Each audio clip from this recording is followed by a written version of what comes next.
आता आपल्या आवडत्या मालिकेचे संपूर्ण भाग मालिका प्रसारित झाल्यानंतर लगेचच पाहू शकता फक्त सन नेक्स्ट वर. भारतातील प्रेक्षकांसाठी मोफत सेवा.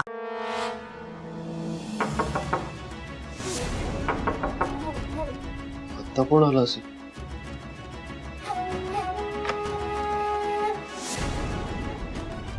कोण?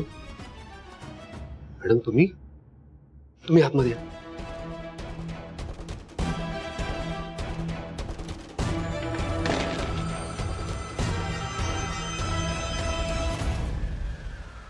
मॅडम तुम्ही इथे का आलात? मला सांगितलं असतं मी आलो असतो तिकडे. आज जे झालं ते बघितल्यानंतर मला तुझी काळजी वाटत होती.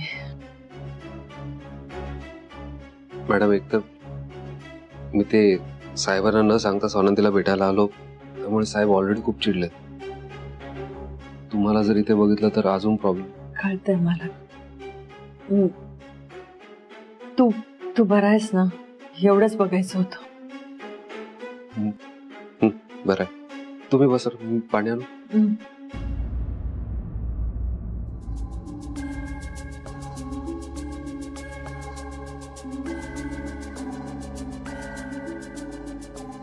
मॅडम स्वानंदीची काळजी वाटते.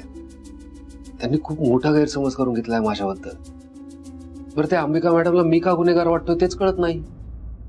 त्यात साहेबांनी माझी टेस्ट न होऊ देता मला सोडवलं, त्यामुळे त्या दोघींचा संशय अजूनच वाढलाय. पण मॅडम तुम्ही माझ्यावर विश्वास ठेवा, मी खरंच काही केलेलं नाहीये. माझा पूर्ण विश्वास आहे तुझ्यावर. आणि स्वानंदीचा गैरसमज झालाय, पण तिच्याबद्दल तू मनात काही आणू नकोस. ती तरी काय करेल बे? या केसमध्ये इतक्या घटना घडत चालल्यात ना की तिला कळत नाहीये की कोण खरं आणि कोण खोटं, कोणावर विश्वास ठेवायचा आणि कोणावर नाही. पण मॅडम माझ्यावर इतका अविश्वास की माझं काही ऐकायलाच तयार नाहीये. तिला थोडा वेळ दे ना. ती कोशात गेल्यासारखी वागतीये. एकतर ही केस चालू आहे, त्यात तिच्या पोटात बाळ आहे. अशा वेळी मुली खूप विचित्र वागतात रे. म्हणजे नाही समजू शकणार तू हे सगळं. तुला माहितीये ती सध्या कोणाशीच बोलत नाही. म्हणजे मी फातिमा आणि ठेसी सोडली ना तर ती कुणाशीच बोलत नाही, आणि आमच्याशी बोलते ते पण फक्त कामापुरतं. नाही नाही मॅडम, मला तुमचं म्हणणं कळतंय. मी काय स्वानंदीला दोष नाही देते, पण ना मॅडम वाईट या गोष्टीचं वाटतंय की स्वानंदी खूप चांगली मैत्रीण होती माझी, जी आता खूप दूर गेली माझ्यापासून.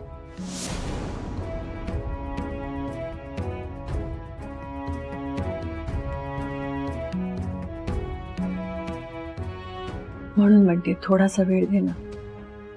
मला माहिती ती सतत तुझा विचार करत असते. तुझ्याबद्दल जे ऐकलं ते सगळं खोटं हे स्वतःला समजवण्याचा सारखा प्रयत्न करत असते.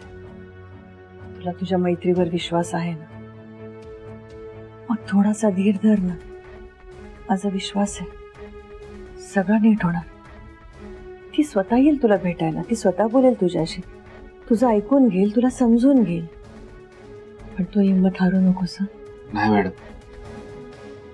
स्वानंदीचा माझ्याबद्दलचा राग बघता मला नाही वाटत स्वानंदी माझं ऐकून घेईल, मला समजून घेईल. आणि आता मला हा एकच पर्याय दिसतोय. पर्याय?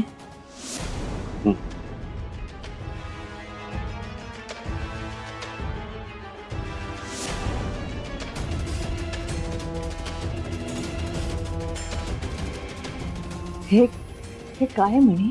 नवस. म्हणजे मॅडम मी सुद्धा स्वानंदीसाठी या मुलासारखा नवस करणार. त्या देवळाला गुडघ्यावर बसून प्रदक्षिणा मारणार. तुला कळतंय तू काय बोलतोयस? म्हणे हे सोपं नाहीये. बरेच लोक नवस बोलतात पण सगळेच नवस पूर्ण करू शकत नाहीत. पायऱ्या चढता चढता कितीतरी माणसं पडली आहेत, आणि कितीतरी माणसांचा जीव सुद्धा गेलाय. हे सगळं कशासाठी करतोय? स्वानंदीसाठी. मॅडम मला स्वानंदीला पटवून द्यायचंय की मी गुन्हेगार नाहीये, मी निर्दोष आहे. आणि मला खात्री आहे मॅडम, मी हा नवस पूर्ण करेन आणि स्वानंदीचा गैरसमजही दूर होईल.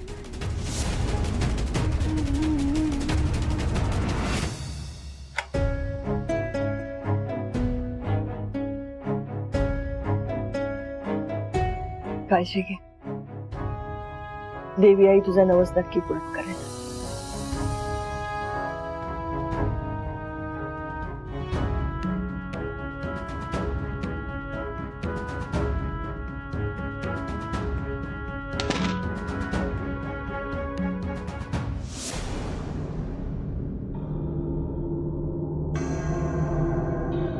अरे रमेश, ट्रॅफिक पोलिसांनी पकडलं म्हणून थेट खासदारांना कोणी फोन करतं का रे?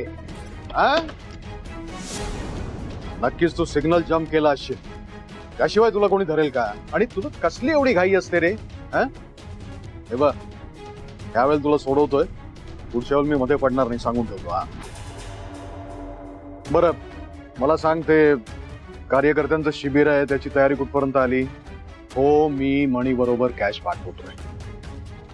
नाही नाही नाही नाही, एसी हॉलच करायचा. अरे पोरं बिचारी उन्हातानातनं फिरत असतात, त्यांच्यासाठी एसी हॉलच करायचा. हा, तयारी झाली की मला फोन करून कळव, ठीक आहे?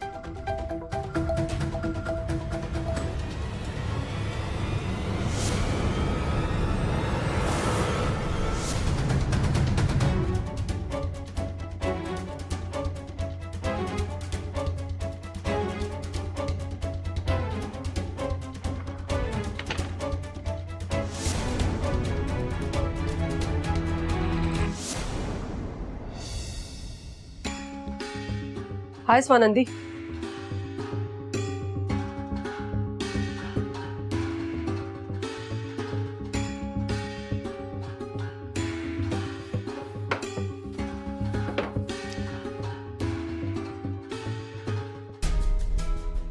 स्वानंदी, तुझ्यासाठी माझ्याकडे एक गुड न्यूज आहे, एक बॅड न्यूज. आधी कुठली न्यूज देऊ? गुड न्यूज देते, म्हणजे तुझा मूड छान होईल. स्वानंदी, माझी ट्रान्सफर इतक्यात होत नाहीये, सो तुझ्या केसवर काम सुरू ठेवू शकते मी. आणि बॅड न्यूज अशी आहे की माझ्या हातात फक्त 15 दिवस आहेत ही केस सॉल्व्ह करायला. त्यातला 1 दिवस आज संपलाय, सो आता 14 दिवस राहिले. पण तुझ्या गुन्हेगाराला मी शोधून काढेन, यासाठी तुझी अजून थोडी मदत लागेल मला. स्वानंदी, मला सांग, तुला काय आठवतंय? तुला हे आठवतंय का की त्या रात्री पार्टीमध्ये मणी लास्ट तुला कधी भेटला होता? स्वानंदी, प्लीज आठवायचा प्रयत्न कर.